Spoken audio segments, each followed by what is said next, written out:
আপনারা জানেন আজ আন্দোলনের ৩৮তম দিনে এসে মাননীয় মুখ্যমন্ত্রীর মনে হয়েছে আমাদের সাথে আলোচনা করা যেতে পারে।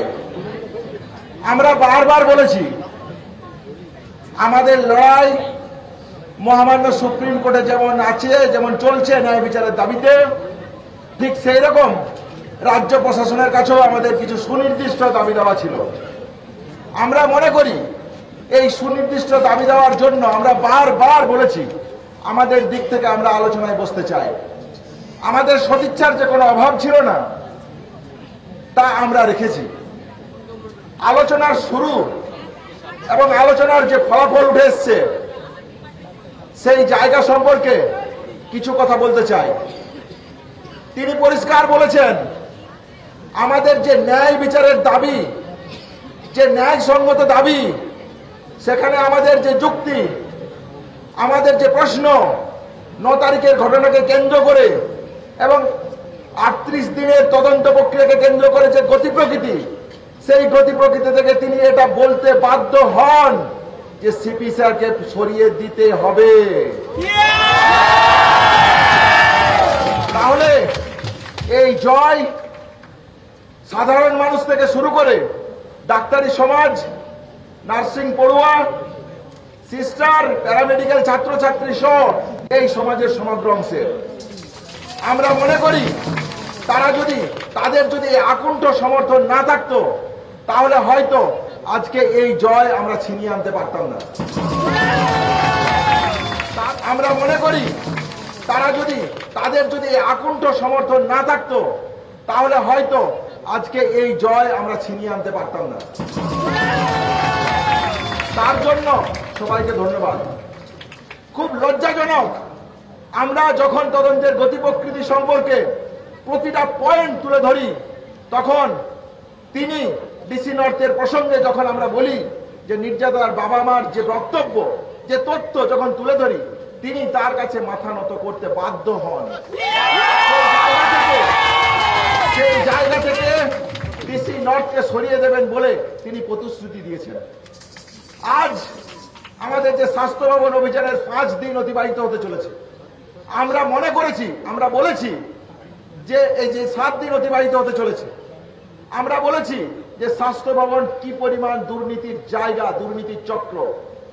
কে এই সন্দীপ ঘোষ, যে কার এই বাড়বাড়ন্ত, কিসের জন্য, কিসের দাবিতে, সেই জায়গা আমরা রেখেছি। রিনোভেশন, রিকনস্ট্রাকশন কার অর্ডারে, কিসের ভিত্তিতে, সেই জায়গাও আমরা রেখেছি। ডিএমই ডিএসএইচ স্যারকে তিনি সরিয়ে দেবেন বলেছেন। এটাও আন্দোলনের যেমন একটা জয় হিসেবে আমরা দেখি, ঠিক সেই রকমের আমরা প্যারালাল সাথে সাথে প্রশ্ন তুলেছি কেন প্রিন্সিপাল সেক্রেটারি নয়, তার ওই রিনোভেশন রিকনস্ট্রাকশনে কার সাইন ছিল, তিনি কি, কেন তিনি এই জায়গা থেকে অপসারিত হবেন না, সেই জায়গাও আমরা তুলে এনেছি। পাশাপাশি তিনি বলেছেন আমাকে এই জন্য একটু সময় দিতে হবে। তিনি সময় পেলে তিনি বলেছেন আমার উপর ভরসা রাখো। আমরা বলেছি আমাদের দাবি অত্যন্ত ন্যায়সঙ্গত এবং যুক্তিসঙ্গত, আপনাকে এই ব্যাপারে বিবেচনা করে দেখতেই হবে। এই জায়গা আমরা রেখেছি। রিগার্ডিং সেফটি, সিকিউরিটি এবং থ্রেড কালচারকে কেন্দ্র করে যে জায়গা কলেজে কলেজে ভয়ের পরিবেশ তৈরি করেছে, সেই জায়গা থেকে রেসিডেন্ট ডক্টর অ্যাসোসিয়েশন কেন প্রয়োজন, কেন ডেমোক্রেটিক ফর্মে স্টুডেন্ট ইউনিয়ন প্রয়োজন, তার প্রাসঙ্গিকতাকে আমরা মনে করিয়ে দিয়ে এসেছি। আমরা বলেছি যে কেন এগুলো কলেজের ভিতরে গণতান্ত্রিক পরিবেশ বজায় রাখার জন্য কেন প্রয়োজন, কেন 9ই আগস্টের ঘটনার সাথে এই রকমের ডেমোক্রেটিক পরিবেশ প্রয়োজন, তার প্রাসঙ্গিকতা আমরা তাদেরকে মনে করিয়ে দিয়েছি। তিনি একটা টাস্ক ফোর্স গঠন করতে চেয়েছেন। আমরা মনে করি যে এই টাস্ক ফোর্স ছাড়াও তার আগে তাদের দিক থেকে কিছু সদর্থক ভূমিকা এই বিষয়গুলো নিয়ে থাকা প্রয়োজন। তিনি কিছু টাকার স্যাংশন করেছেন, সেই নিয়েও আলোচনা করেছি, কিন্তু আমরা মনে করি গণতান্ত্রিক পরিবেশ যদি কলেজের বুকে না থাকে, যত টাকাই আপনি নিয়ে আসুন তা দিয়ে এই সমস্যার সমাধান সম্ভব নয়। তাহলে এই জায়গা থেকে আমাদের যে দাবি ছিল, আমরা তাদের সাথে আলোচনায় আবার বসতে চেয়েছি।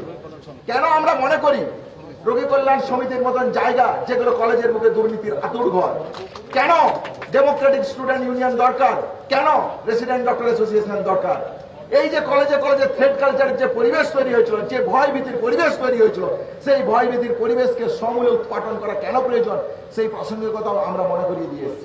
কেন কেন কলেজের বুকে পাস ফেলকে কেন্দ্র করে বিভিন্ন ছেলে মেয়েদেরকে হ্যারাসমেন্ট, র্যাগিং এর মতো নোংরা কালচার কলেজের বুকে জন্ম নেয়। এই জন্ম নেওয়ার জন্য কারা দায়ী, কে বা কারা দায়ী, এই সম্পর্কে সুনির্দিষ্ট তদন্ত প্রক্রিয়া করতে হবে। এই সমস্ত কিছু আমরা তার আলোচনার জায়গাতে এনেছি। আমরা যা যা পেয়েছি তা আপনাদের কাছে রাখলাম।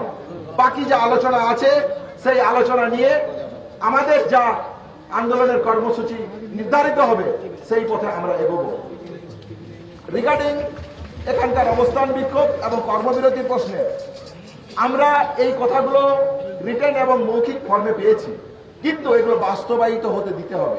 সেই বাস্তবায়িত হওয়ার জন্য আমরা মনে করি আন্দোলনের যে মর্যাদা জানিয়ে অতি দ্রুততার সাথে তিনি এই তদন্ত, এই যে বাস্তবায়িত তিনি করবেন এবং আন্দোলনকে ন্যায়সঙ্গত আন্দোলন থেকে উঠে আসা যে দাবিকে, সেই দাবিকে মর্যাদা দেবেন।